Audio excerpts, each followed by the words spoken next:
성부와 성자와 성령의 이름으로 아멘. 현존의 기쁜 소식. 인류 영성의 진화. 인류 역사는 겉으로 보면 전쟁과 정복의 역사처럼 보이죠. 왕조가 흥망하고 제국이 세워졌다가 무너졌다가 그렇습니다. 새로운 기술이 등장하여 세상을 바꾸어 왔습니다. 그러니까 역사를 조금 더 깊이 들여다보면 진정한 변화는 칼과 무기가 아니라 인간 의식의 변화에서 시작되었음을 발견하게 됩니다. 인류는 수천 년 동안 외부 세계를 정복하기 위해 애써왔지만 어느 순간부터 자기 자신을 탐구하기 시작했습니다. 그리고 바로 그 지점에서 종교와 철학, 수행과 영성이 탄생하였습니다.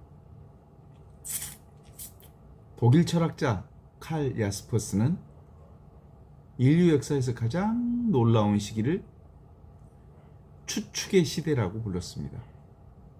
대략 기원전 800년에서 200년 사이 동서양에서 위대한 영적 스승들이 거의 동시에 등장합니다.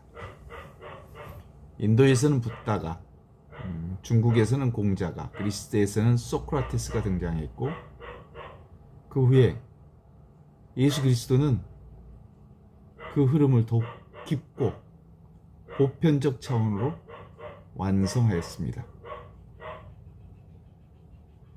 이들은 서로 알지 못했고 사용하는 언어도 달랐고 문화도 전혀 달랐습니다.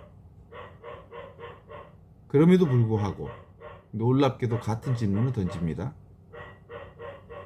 인간은 무엇인가? 왜 인간은 고통을 겪는가? 어떻게 살아야 하는가? 참된 행복은 어디에 있는가?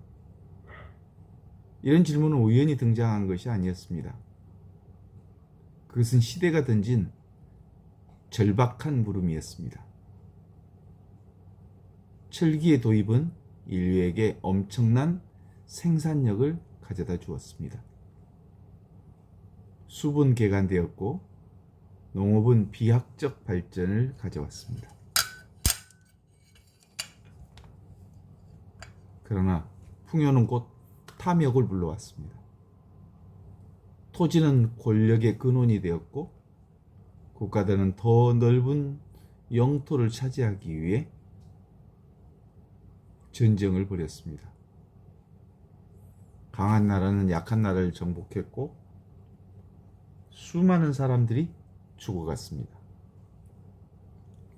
붓다가 살았던 시대 역시 그러했습니다. 그의 조국이었던 석가족은 강대국의 팽창 정책 속에서 역사 속으로 사라져갔습니다. 인간의 생명은 너무 허망했고 죽음은 일상이 되었습니다. 사랑하는 사람과의 이별, 질병과 노쇠, 전쟁과 가난이 사람들의 삶을 뒤덮고 있었습니다.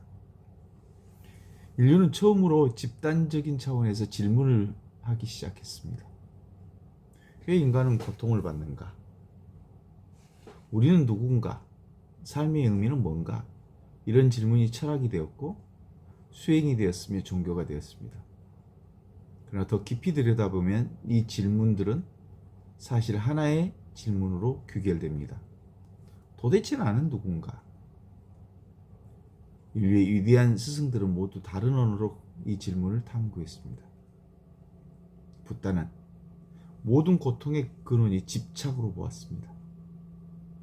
집착은 변하는 것을 영원한 것으로 착각하는 데서 발생합니다.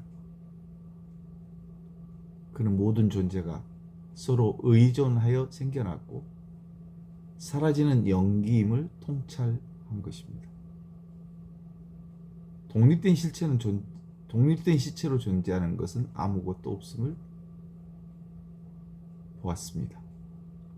그래서 소크라테스는 너 자신을 알라 라고 말했습니다. 인간이 겪는 대부분의 불행은 자신이 누군지 모르는 무지에서부터 비롯된다고 본 것입니다. 공자는 인간다움의 회복을 강조했습니다. 인간 안에 있는 인을 발견하고 사랑을 발견하고 그 인의 관계 속에서 그것을 구현하는 것이 삶의 길이라고 본 것입니다.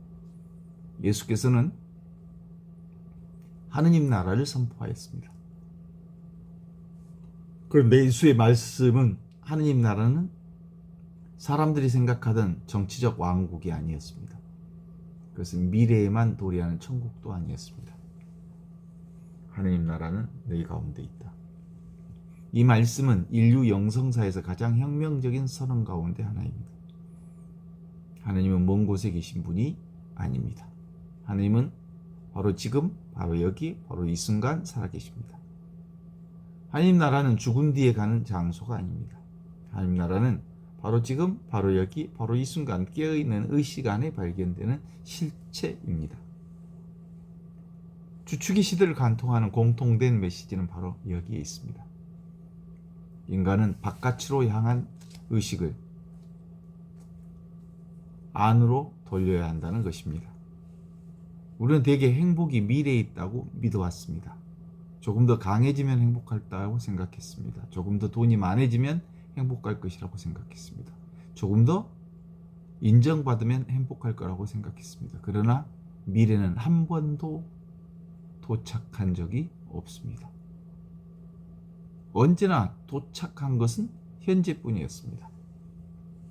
우리가 살아있는 것도 현재요, 하느님이 현존하는 것도 현재이며 생명이 펼쳐지는 것도 현재입니다. 과거는 기억이고 미래는 상상이었습니다. 실제 언제나 지금뿐입니다. 예수님께서 들에 핀 들꽃을 보라고 하였습니다. 하늘을 나는 새를 보라 하셨습니다. 들꽃은 미래를 걱정하지 않습니다. 새들은 내일을 계산하지 않습니다.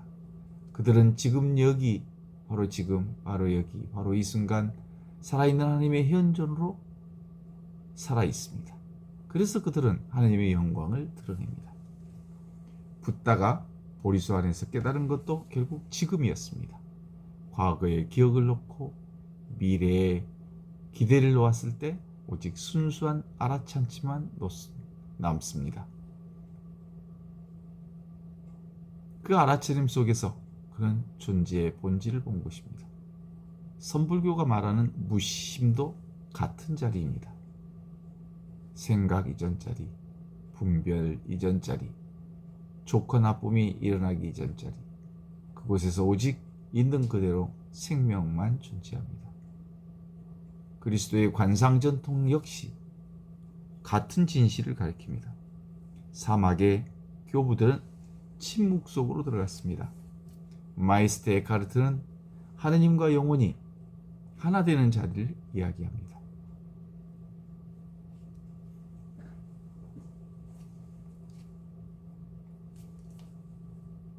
십자가의 성령화는 모든 개념과 상을 피워야 한다고 말합니다.